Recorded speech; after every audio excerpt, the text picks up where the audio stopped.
Assalamualaikum warahmatullahi wabarakatuh. Kami dari kelompok 6 akan menjelaskan materi tentang lembaga swadaya masyarakat. Video ini kami buat untuk memenuhi tugas mata kuliah akuntansi sektor publik dengan dosen pengampu Ibu Sri Adela Fitri SE MSc. Sebelum kita masuk ke materi, izinkan saya untuk memperkenalkan anggota kelompok saya. Yang pertama yaitu Lesmana Niagara dengan NIM 203040344, dan yang kedua saya sendiri Maisa Putri dengan NIM 203040349, dan yang ketiga Muklis Arsyad dengan NIM 2030460, dan yang terakhir yaitu Novelia Heriani dengan NIM 203040365. Itulah perkenalan dari kelompok 6. Selanjutnya kita akan masuk ke materi. Yang pertama yaitu pengertian lembaga swadaya masyarakat. Lembaga swadaya masyarakat atau bisa kita singkat dengan LSM adalah organisasi yang didirikan oleh individu atau kelompok yang bertujuan untuk mendukung dan menetapkan aktivitas atau kepentingan publik tanpa bermaksud mengambil keuntungan finansial. Poin B. Sistem akuntansi pada lembaga swadaya masyarakat. Yang pertama kita akan membahas mengenai PSAK nomor 45 tentang standar akuntansi untuk entitas nirlaba. Karakteristik entitas nirlaba tentu berbeda dengan karakteristik entitas bisnis, di mana perbedaan yang sangat mendasar di antara kedua entitas ini adalah bagaimana cara perusahaan dalam memperoleh sumber dana yang dibutuhkan untuk kegiatan operasionalnya. Para pengguna laporan keuangan entitas nirlaba, terutama pada materi kali ini kita membahas mengenai lembaga swadaya masyarakat, memiliki kepentingan bersama yang tidak berbeda dengan entitas bisnis, yaitu yang pertama untuk menilai jasa yang telah diberikan oleh lembaga swadaya masyarakat dan kemampuannya untuk terus memberikan jasanya tersebut. Yang kedua, untuk menilai cara pengelolaan, penggunaan, dan pertanggungjawabannya. Yang ketiga, untuk menilai aspek kinerja pengelola, di mana dalam aspek kinerja pengelola yang akan dinilai yaitu bagaimana cara kerja lembaga swadaya masyarakat itu, atau bagaimana cara kerja orang yang bekerja pada lembaga swadaya masyarakat. Yang kedua kita akan membahas mengenai tujuan akuntansi keuangan lembaga swadaya masyarakat. Menurut Bastian tahun 2007, tujuan akuntansi lembaga swadaya masyarakat yaitu yang pertama, memberikan informasi, yang mana informasi ini sangat diperlukan dalam mengelola secara tepat, efisien, dan ekonomis dalam suatu kegiatan. Yang kedua, memberikan dan menyediakan suatu informasi, yang mana informasi ini sangatlah dibutuhkan dalam sebuah perusahaan untuk membuat sebuah keputusan. Yang ketiga yaitu perbedaan laporan keuangan lembaga swadaya masyarakat dengan laporan keuangan sektor swasta. Menurut Likerman dan Taylor dalam buku Bastian tahun 2010, ada beberapa perbedaan antara laporan keuangan lembaga swadaya masyarakat dan laporan keuangan sektor swasta. Yang pertama yaitu laporan keuangan organisasi publik lembaga swadaya masyarakat sangat dipengaruhi oleh proses keuangan dan publik. Sedangkan laporan keuangan sektor swasta sangat terikat dengan aturan dan kriteria kecurangan. Yang kedua yaitu pertanggungjawaban laporan keuangan organisasi sektor publik lembaga swadaya masyarakat adalah kepada donor, dewan pengampu, serta masyarakat luas. Sedangkan kriteria penanggung-jawaban laporan keuangan sektor swasta ditentukan oleh para pemegang saham dan kreditor. Dan yang ketiga yaitu laporan keuangan sektor publik lembaga swadaya masyarakat harus ditunjukkan sebagai pengembangan akuntabilitas publik. Sedangkan laporan keuangan sektor swasta hanya diungkapkan pada tingkat organisasi secara keseluruhan. Yang keempat yaitu unsur-unsur laporan keuangan lembaga swadaya masyarakat. Laporan keuangan yang lengkap untuk organisasi nirlaba lembaga swadaya masyarakat meliputi yang pertama yaitu laporan posisi keuangan. Laporan posisi keuangan menyajikan neraca organisasi nirlaba, termasuk di dalamnya yaitu lembaga swadaya masyarakat, dan memperlihatkan urutan aset dan liabilitas berdasarkan likuiditasnya. Yang pertama yaitu aset. Aset adalah sumber daya yang dimiliki oleh organisasi lembaga swadaya masyarakat sebagai akibat dari peristiwa masa lalu dan manfaatnya di masa depan bagi penyelenggaraan lembaga swadaya masyarakat. Aset lembaga swadaya masyarakat berasal dari sumbangan masyarakat atau donatur lainnya atau peristiwa lain yang terjadi di masa lalu. Organisasi lembaga swadaya masyarakat memperoleh aset melalui pembelian atau memproduksi sendiri. Tetapi transaksi atau peristiwa lain dapat menghasilkan aset seperti properti yang diterima lembaga swadaya masyarakat dari pemerintah sebagai sebagian dari program untuk merangsang perkembangan lembaga swadaya masyarakat dalam suatu wilayah.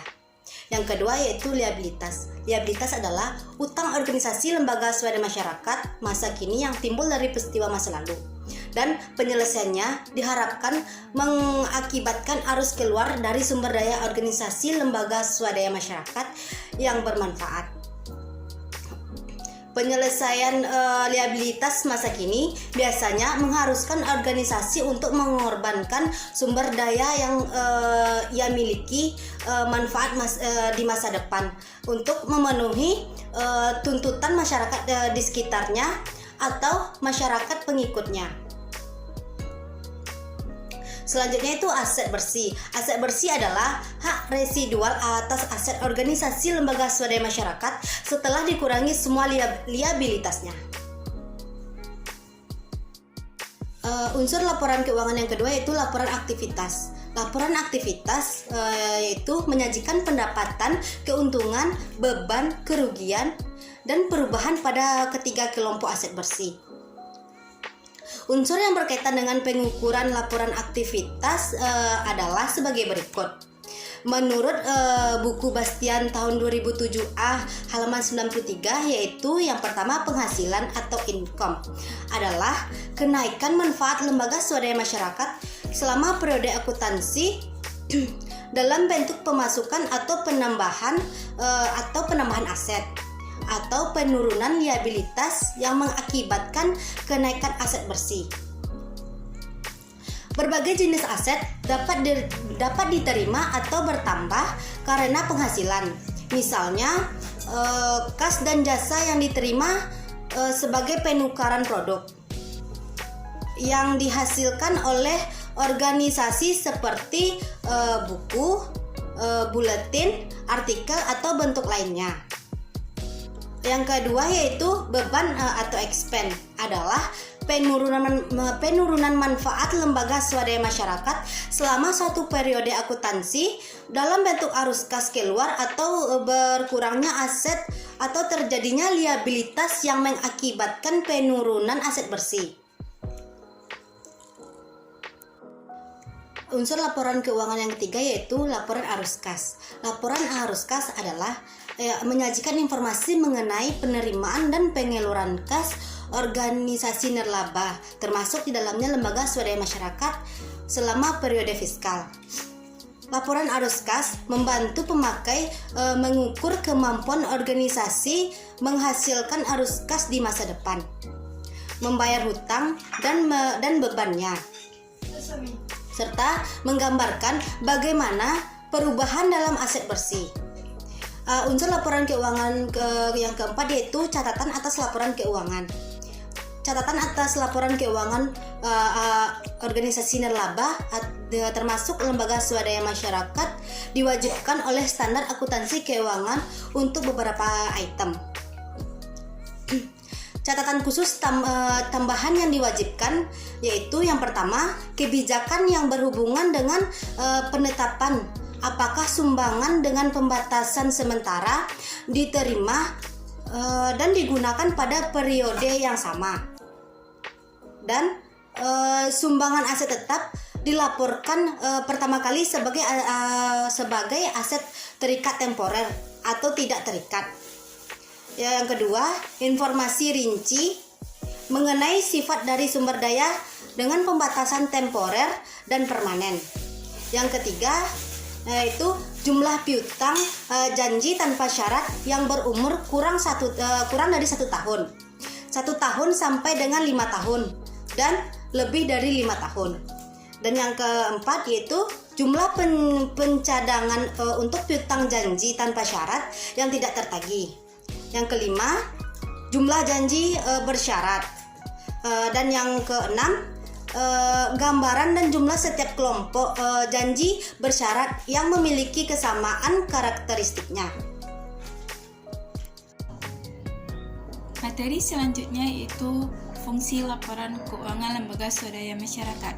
Secara umum ada beberapa fungsi dari laporan keuangan lembaga swadaya masyarakat ini. Yang pertama yaitu kepatuhan dan pengelolaan. Laporan keuangan digunakan sebagai jaminan kepada pengguna laporan keuangan dan pihak otoritas penguasa. Yang kedua, akuntabilitas dan pelaporan retrospektif. Laporan keuangan digunakan sebagai bentuk pertanggungjawaban kepada publik. Yang ketiga, perencanaan dan informasi otorisasi. Laporan keuangan digunakan sebagai untuk memberikan dasar perencanaan kebijaksanaan dan aktivitas di masa yang akan datang. Yang keempat, kelangsungan organisasi. Berfungsi untuk membantu pembaca dalam menentukan apakah organisasi tersebut dapat meneruskan menyediakan barang dan jasanya di masa yang akan datang. Yang kelima, hubungan masyarakat. Berfungsi untuk memberikan kesempatan kepada organisasi untuk mengemukakan atas prestasi yang dicapainya kepada pemakai yang dipengaruhi karyawan dan masyarakat. Dan yang terakhir, sumber fakta dan gambar. Berfungsi untuk menyediakan informasi kepada kelompok kepentingan tertentu yang ingin mengetahui organisasi tersebut secara mendalam. Materi selanjutnya yaitu contoh dari laporan keuangan lembaga swadaya masyarakat. Di sini kami mengambil suatu organisasi yaitu organisasi Kopja Samakta. Kopja Samakta adalah lembaga atau organisasi nirlaba yang melakukan pemberdayaan terhadap para remaja atau dewasa penyandang cacat melalui program pelatihan keterampilan dan program produksi bagi penyandang cacat tersebut. Mulai dari laporan posisi keuangannya, laporan aktivitas dan laporan arus kas. Berikut kami lampirkan.